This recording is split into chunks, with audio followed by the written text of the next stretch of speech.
Welcome to DataPencil. Hello everyone, welcome back to our 50 days SQL practice challenge. So today it's our day 12. If you are new to this channel and you want to join this challenge, then you have to firstly register.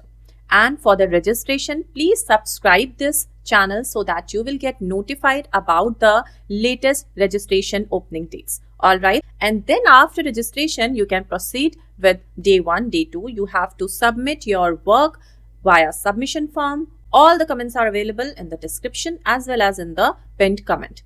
If you are more curious to know about this challenge, please visit www.datapencil.org. And let's begin with our day 12. Today we are going to practice about aggregate function. So let's begin quickly and then see everything one by one. And for that, firstly open our VS Code and create our file for day 12. So day 12.sql.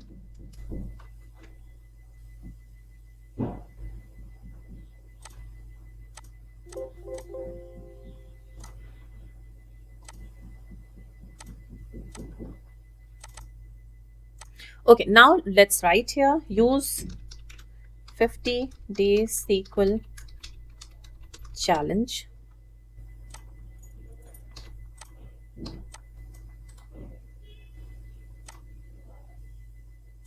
Okay, and as we know that we have 5 tables: attendance related table, departments, employees, performance tables, and the salaries table. So let's begin our analysis part. So for all these tables, we want to get the details of average salary department wise. Okay, we want to check the average salary department wise. So what is the average salary in each department? If we have to find the average salary in each department, then how can we do it? There is a simple function called average function. We will use this. So while selecting the columns that we want to see in our result section, we have to use this average function as well. Okay, so let's select department name. So it's in the departments table, as we need here 2 table because the departments related data will be available in the departments table and the salary, average salary. So salary related data is available in the salary department. Okay, so we have to select the department name, and then the next column we want the average of salary. So we are applying here average function. Okay, and let's give this a name. So here let's give it as average salary. Now these data are available in which table? So they are available in the clean departments table, and we are defining it with the D, and this salary is available in the salaries table. So s dot salary. Now from which table we have to join this departments table? So as we know that we need the salary only, correct? But can we join departments table and the salary table? So let's check once if we can join, means if there is any common column between them. So this is our departments table, here department ID and the department name, and this is our salaries table, correct? Here no department ID is available. Okay, so there is no common column. Now how can we join? So there is another table that we have to utilize here, which is employees table. Okay, here we have department ID, correct? In this departments table also we have department ID. So this is the common column. So on the basis of this, we can join firstly departments table with the employees table. Okay, and then after that, in this employees table there is employee ID, and in this salaries table as well there is employee ID. So after joining the department table with the employees table, we will join the result with this salaries table on the basis of employee ID. I hope it's clear, guys. So in the departments table and the employees table, what is the common column? It is the department ID, correct? So now let's write here, join it with the employees table, E.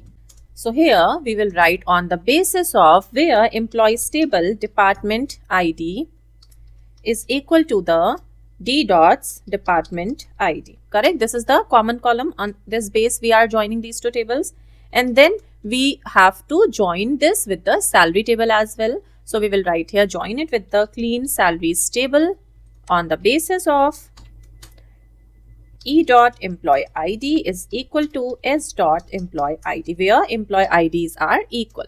Okay, fine. So Now second thing is this, that we want this average salary in each department, means we want the data department wise, correct? So to get the department wise data, we need to do grouping of departments. This is analytics department, this is finance department, correct?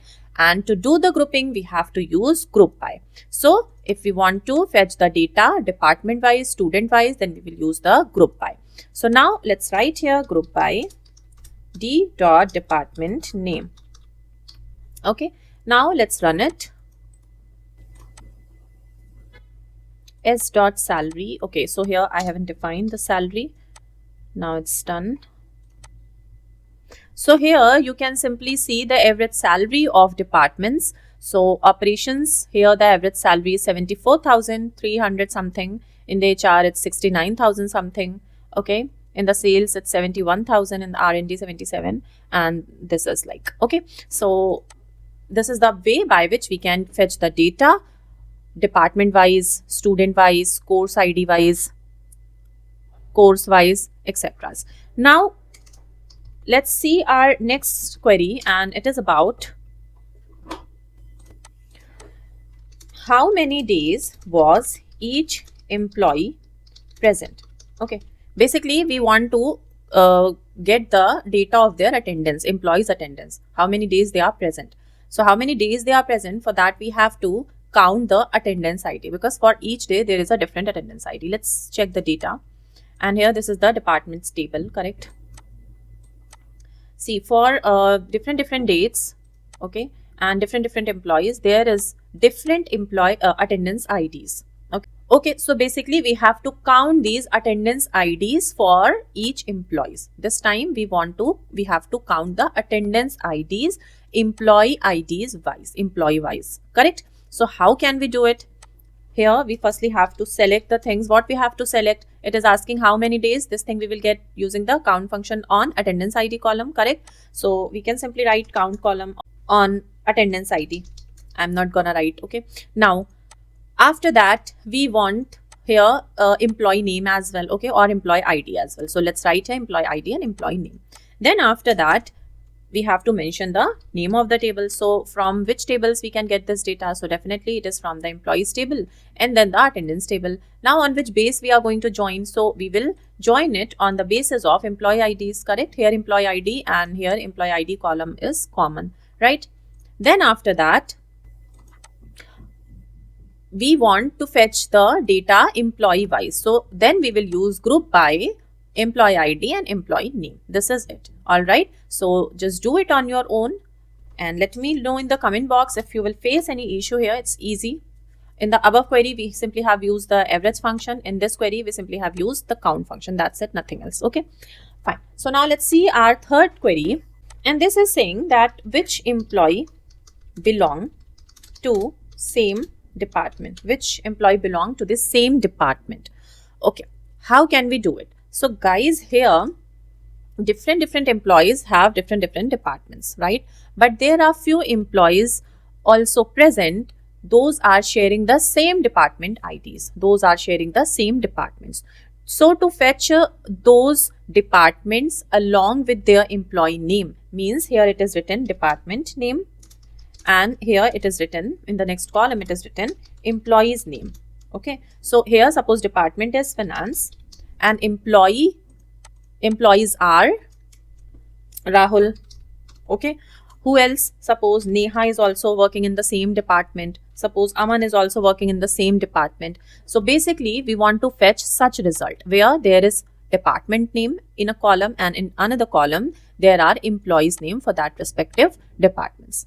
Okay, so how to get this data? Means Rahul, then comma, then next employee name, then comma, then next employee name. How to get it? So for that there is a function we are going to use, and that function is called as group concat. Okay, group concat, and it is a feature of this group concat that when it will concat any name, then by default it will put the commas between them. There is a separator which is a comma. Okay, group concat use a comma as a separator. I hope it's clear, guys. Okay, so let's see how to do it. Here firstly we have to select our department ID and then we will use the group concat. Now, on which column we have to apply this group concat? So obviously we have seen that there is a grouping of employees. So here we will write employee name. Okay, and here let's give it one name as employees, or employee lists we can even write, so it's fine. Now, from which column we are going to extract this data? So all this available in the employees table, correct? So from employees, clean employees table, and then we will simply use group by department ID. Okay, and as if it is asking that which employee belong to same department, means there should be two employees. Okay, if there are two employees only, then there will be a sharing of departments. If there is single employee in a single department, then there is no purpose of writing this query, correct? So here the count should be greater than 1, means we will apply here having count of all rows should be greater than 1.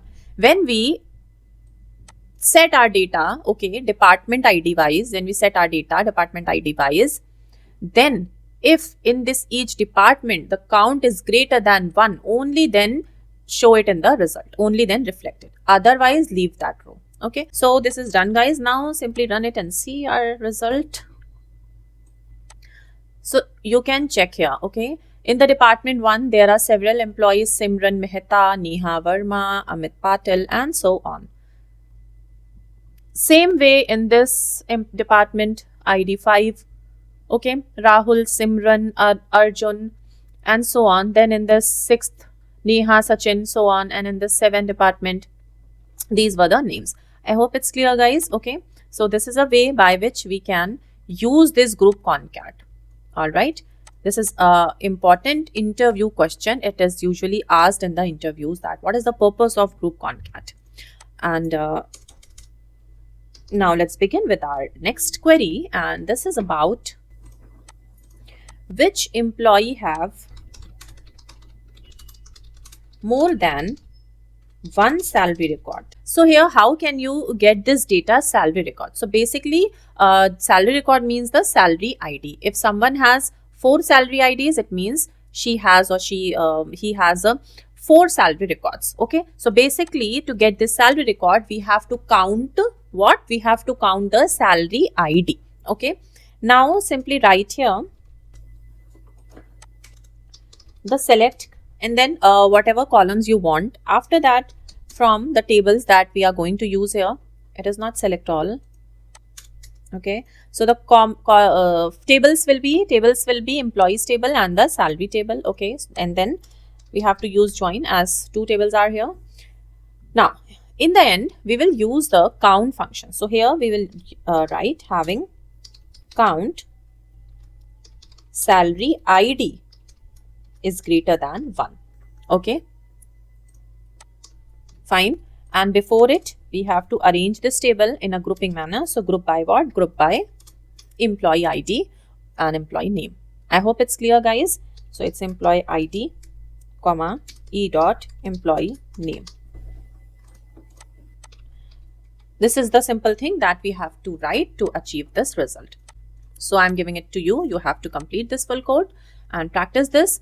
Wherever you find any difficulty, you can comment below. I will definitely try to help you. Okay, so this is it for today's video. See you tomorrow, and tomorrow it will be our day 13. We will see some more interesting queries. So take care, guys. Bye bye and keep practicing.